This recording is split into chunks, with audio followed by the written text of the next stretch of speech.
کہ پروردگار نے اگرچہ بہت سی کتابیں اتاری لیکن کسی کتاب کے الفاظ کو معجزہ بنا کر نہیں اتارا۔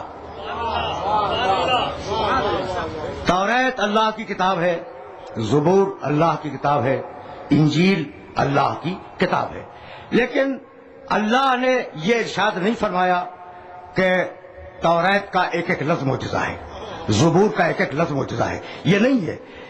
واحد کتاب ہے قرآن مجید جس کے معجزہ ہونے پر خود قرآن نے چیلنج کیا کہ اگر یہ اللہ کی کتاب نہیں ہے تو تم اس کا جواب بنا کے لاؤ۔ عجیب بات یہ ہے کہ اگر آپ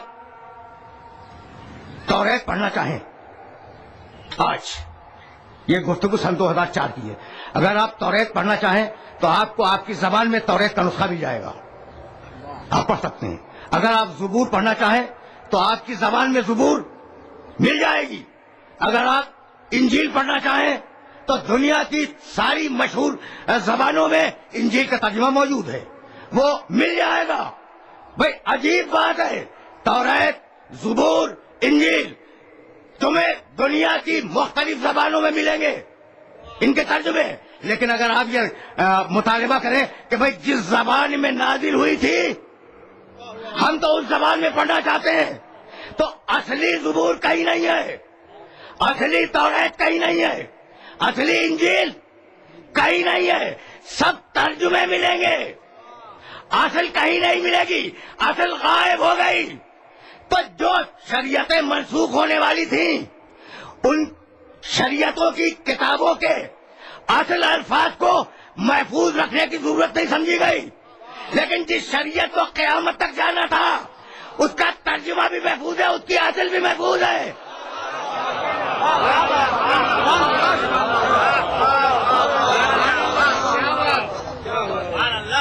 دیکھ رہے ہو نا، یعنی میں چیلنج کر رہا ہوں، عبرانی میں اگر انجیل نازل ہوئی تو آج عبرانی میں انجیل کا کوئی نسخہ موجود نہیں ہے، انگریزی میں مل جائے گا، فارسی میں ملے گا، عربی میں ملے گا، اردو میں ملے گا۔ یہ واحد کتاب ہے قرآن مجید جس کے ایک ایک لفظ کو پروردگار نے اپنی حفاظت کے دائرے میں رکھا۔ انا نحن نزلنا الذکر وانا لہ لحافظون، ہم ہیں جس نے اس قرآن کو اتارا ہے اور ہم ہی اس قرآن کی حفاظت کریں گے۔ منزل تمہید ہے، منزل تمہید ہے، اور بہت تیزی کے ساتھ مجھے اس منزل تمہید سے آگے بڑھنا ہے۔ انا نحن نزلنا الذکر وانا لہ لحافظون، ہم نے اس قرآن کو اتارا ہے اور ہم اس قرآن کی حفاظت کریں گے۔ تو حفاظت صرف لفظوں کی نہیں، حفاظت معنی کی بھی ہے۔ صرف لفظوں کی حفاظت نہیں ہوگی، حفاظت معنی کی بھی ہوگی۔ تو اب اس مرحلے پر رک جاؤ۔ پروردگار نے آواز دی سورہ نحل میں، نزلنا علیک الکتاب تبیانا لکل شیء وہدی ورحمۃ وبشریٰ للمسلمین۔ ذرا قرآن کی صفتیں سنتے جاؤ، بہت زیادہ وقت نہیں لوں گا۔ نزلنا علیک الکتاب، حبیب ہم نے اس کتاب کو تیرے اوپر اتارا۔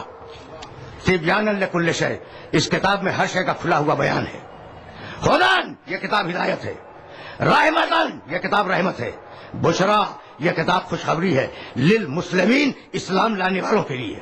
اب رک جاؤ، تبیانا لکل شیء، اس کتاب میں ہر شے کا بیان ہے۔ اس کتاب میں ہر شے کا بیان ہے۔ اب میں پوچھنا چاہ رہا ہوں، قرآن کا اتنا بڑا دعویٰ کہ اس کتاب میں ہر شے کا بیان ہے، مجھے دکھلاؤ کہ مغرب کی 3 رکعتیں کہاں لکھی ہیں؟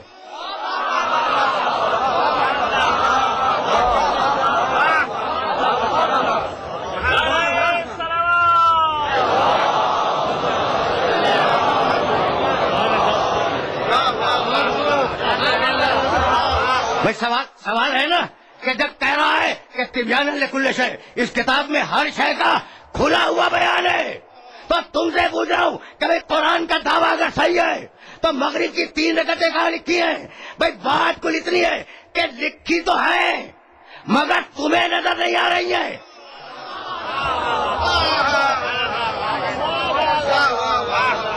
میں نوجوان دوستوں کے ایک جملہ ہدیہ کر کے آگے بڑھوں، اس لیے کہ یہ تو سلسلے فکر ہے اور مسلسل گفتگو آگے بڑھے گی. میں جامن کے درخت کی ایک گٹھلی، اس کا ایک بیج، اس کا تخم اپنی ہتھیلی پہ رکھوں اور اس کے اندر میں کہوں کہ مجھے پورا درخت نظر آ رہا ہے، تو تم انکار کرو گے؟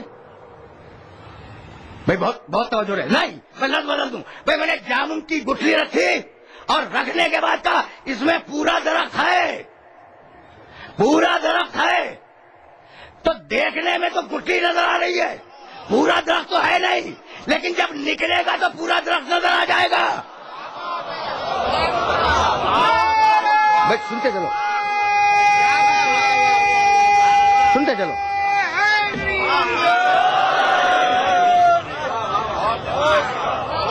دیکھو خط فکر ہے اور اس خط فکر پر بہت تیزی کے ساتھ تمہیں لے جانا چاہ رہا ہوں میں. اچھا تو تبیانہ لکل شیء، اس کتاب میں ہر شے کا کھلا بیان ہے. ایک مقام پہ کہنے لگا لا یاتیہ الباطل من بین یدیہ ولا من خلفہ.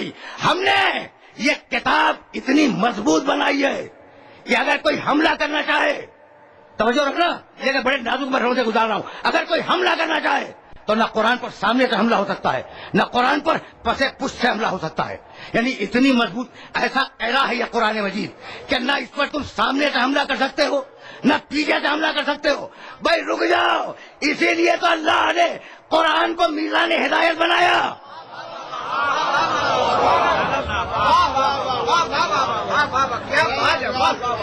دیکھنا بھائی، نوجوانوں کو مخاطب کر رہا ہوں، یہ جو داہنے بائیں سامنے بیٹھے میں انہیں مخاطب کر رہا ہوں. دیکھو موضوع کے کچھ تقاضے ہیں اور موضوع کے تقاضوں کو پورا ہونا ہے تو اب میرے ساتھ چلتے رہنا.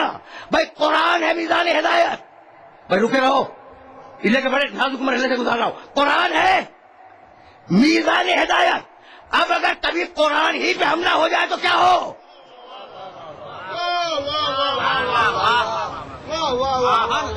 دیکھ رہے ہو بات کو؟ قرآن ہے ہدایت کی میزان. اب اگر قرآن ہی پہ حملہ ہو جائے تو پھر کیا ہو؟ تو یہ جملہ میں نے کیسے کہہ دیا؟ اسے کہ قرآن تو کہہ چکا ہے کہ نہ آگے سے حملہ ہوگا نہ پیچھے سے حملہ ہوگا. تو قرآن پر حملہ کامیاب نہیں ہوگا، لیکن کرنے والے تو کریں گے نا. بھیا جملہ پہنچ گیا، جملہ پہنچ گیا. قرآن پر حملہ کامیاب ہو یا نہ ہو، جس کے مزاج میں ابلیسیت ہے وہ حملہ کرے گا یا نہیں. اب رسول پر حملہ کامیاب ہو یا نہ ہو، جس کے مزاج میں ابلیسیت ہے وہ رسول پہ حملہ کرے گا یا نہیں.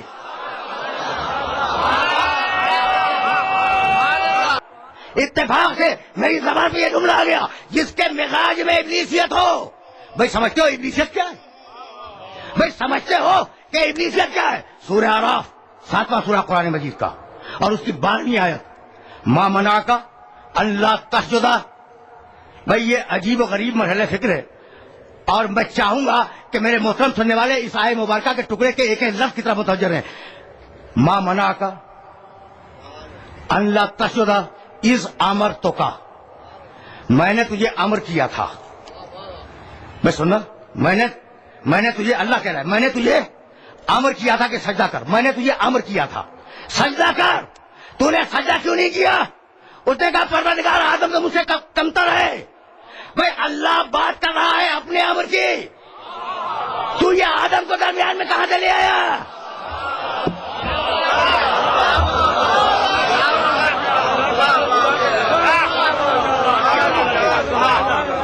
بھائی عجیب بات ہے یا نہیں؟ عجیب بات ہے. ما منعک اللہ تسجد اذ امرتک، میں نے تجھے امر کیا تھا. میں نے تجھے امر کیا تھا، تو نے اس امر کی اطاعت کیوں نہیں کی؟ کہا میں بہتر ہوں اس سے. بھائی عجیب مرحلہ فکر ہے. اللہ بات کر رہا ہے امر کی، ابلیس بات کر رہا ہے اپنی. تو جہاں بھی امر کو ہٹا کر اپنی بات کی جائے.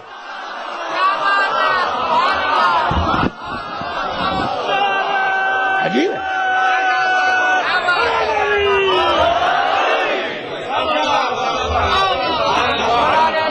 عجیب.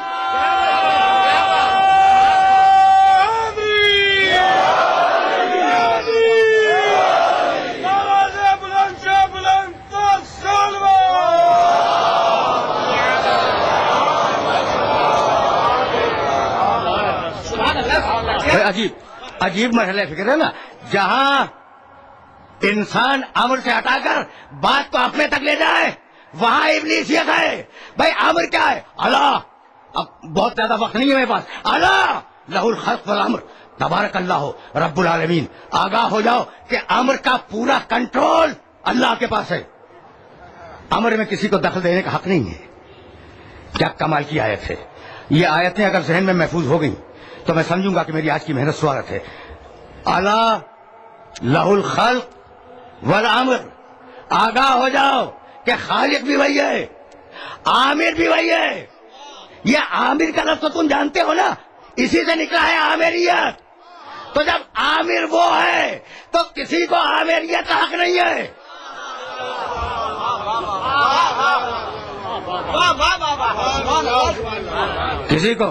کسی کو عامریت کا حق نہیں ہے. تبارک اللہ رب العالمین. بابرکت ہے وہ اللہ جو عالمین کا پروردگار ہے. عامر اللہ کے کنٹرول میں. ارب آوازی لو ان قرآن سیرت بہ الجبال او قطعت بہ الارض او کلم بہ الموتى بل للہ الامر جميعا. کیا کمال کی بات ہے. سنو گے گفتگو قرآن پہ جاری ہے نا. لو ان قرآن سیرت بہ الجبال. میں سننا، یہ وہ قرآن ہے کہ اس کے ذریعے پہاڑوں کو ہٹایا جا سکتا ہے. یہ وہ قرآن ہے اگر کنٹرول میں آ جائے. دیکھو کنٹرول میں آنے والی چیز نہیں ہے. اگر کنٹرول میں آ جائے تو اس قرآن کے ذریعے پہاڑوں کو ہٹایا جا سکتا ہے. اور قطعت بہ الارض، یہ قرآن ہے، اس کے ذریعے زمین کے فاصلے کو تیزی کے ساتھ طے کیا جا سکتا ہے. اور کلم بہ الموتى، یہ قرآن ہے، اگر یہ تمہارے کنٹرول میں آ جائے تو اس کے ذریعے مردوں سے بات کی جا سکتی ہے. بل للہ الامر جميعا.